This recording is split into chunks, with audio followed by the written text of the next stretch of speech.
Young, let's go. Trouble, 물을 찾으러. Halo guys. Hey guys,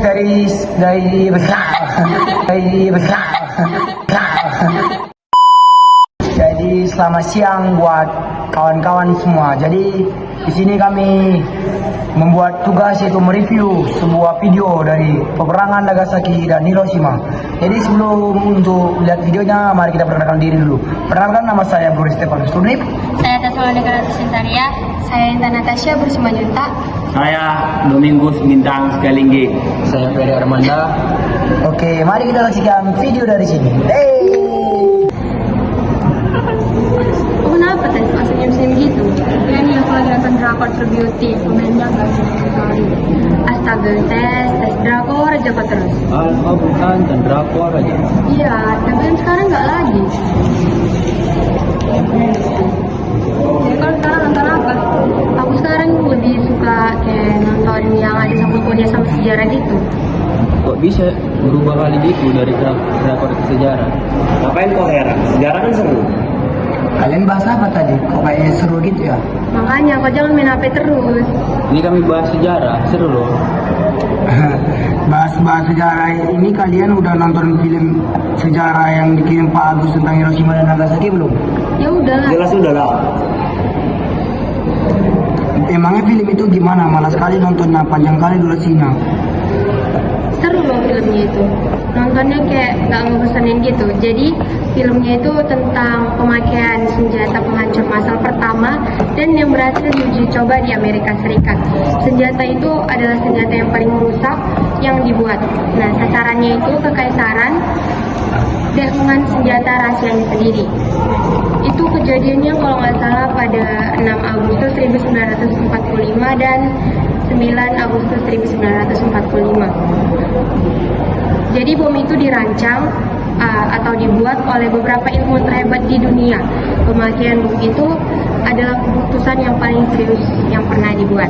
Nah, jadi sasaran bom itu adalah tentara dan PAUD, bukan wanita dan anak-anak. Dan senjata nuklir itu membuat manusia menjadi tidak berdaya seperti semut atau serangga.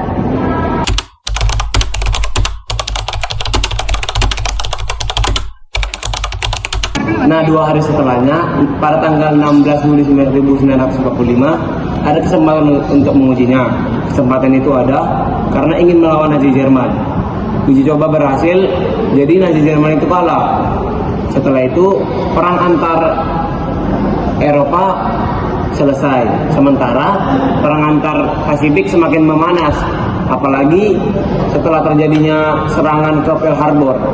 Jadi tentara Amerika menyerang kembali sepanjang Pasifik dengan pertempuran 1 lawan 1. Tetapi tentara utama Jepang masih utuh dan belum terkalahkan. Jadi di bom Amerika inilah Jepang yang membuat kota-kotanya menjadi reruntuhan. Tapi Jepang masih belum menyerah.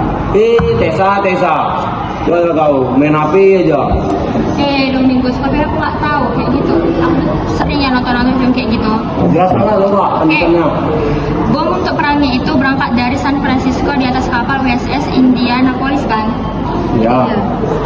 2 jam setelah keberhasilan uji coba Trinity di New Mexico, bom dibawa ke Pulau Tinian karena jaraknya cuma 6 jam terbang dan dari Jepang. 4 Agustus 1945, Tinian Island, misi pengeboman diatur. Ledakan cahaya terlihat hingga 10 mil dan cahayanya lebih silau dari matahari. Pada tanggal 5 Agustus 1945, di Tinian itu adalah rapat terakhir tentara Amerika Serikat. Nah, hari itu ada 3 pesawat yang ikut melakukan misi itu. Yang pertama ada Enola Gay yang membawa bom. Yang kedua, Great Artisto membawa peralatan rekaman. Dan yang terakhir itu Necessary Evil atau kapal pemotret. Suhu di bawah bola api adalah 4000 derajat Celcius yang membuat semua menjadi hangus. Oh, jadi itu yang kalian bahas dari video yang dikirim Pak Agus. Rupanya itu kemarin ada juga lewat FYP dari TikTokku, dari karandaku. Jadi ternyata dari video tersebut nggak semua orang di video itu meninggal. Ternyata masih ada orang-orang yang selamat dari runtuhan Hiroshima. Terus terbakar dan berdarah orang-orang sangat ingin mendapatkan air. Dan ada kolam air di belakang rumah sakit, jadi banyak orang yang pergi ke kolam itu. Dan tetesan hujan turun dari awan di atas kota yang hangus, jadi orang-orang itu meminum air hujan dari itu. Dan ternyata air itu mengandung radioaktif tinggi yang meracuni ribuan orang yang meminum air hujan tersebut. Makanya mereka sudah capek tapi mereka meminum air itu Sakit. mereka keracunan dan mengakibatkan kematian.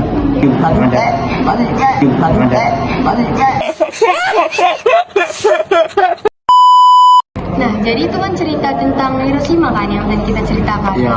Habis itu tanggal 9 Agustus 1945, bomnya itu diledakkan lagi di Nagasaki.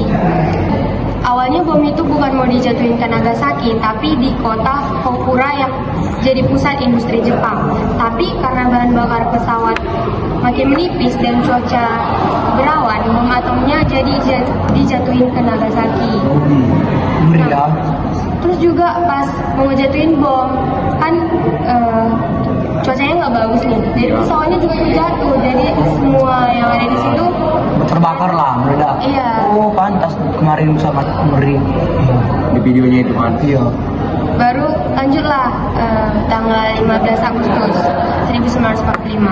Akhirnya Kaisar Hirohito membuat pengumuman ke bangsa Jepang kalau perang sudah selesai dan pihak Jepang mengakui kekalahannya. Nah, karena kekalahan ini, jadi Indonesia mengambil kesempatan untuk melakukan kemerdekaan. Oh gitu, ternyata dari video yang kita tonton itu ternyata banyak juga makna-makna yang bisa kita dapat dari video tersebut. Masih telah ya? Dan ternyata tidak kita pikirkan kalau perang itu tidak semudah kita pikirkan untuk meledakkan atau membom. Ternyata ngeri juga ya. Jadi pembelajaran kita cuma sampai sini. Jadi kita udah ngerti, paham tidak apa yang dilakukan itu. Iya kan benar apa yang gue bilang Le. Pasti kita dapat nilai tinggi nih kalau Iya. kita paham ilmu seperti ini. Iya karena sejarah itu seru Le. Betul, oke. Jadi tetap ilmu padi abangku. Ilmu balik bangku, menyala bangku.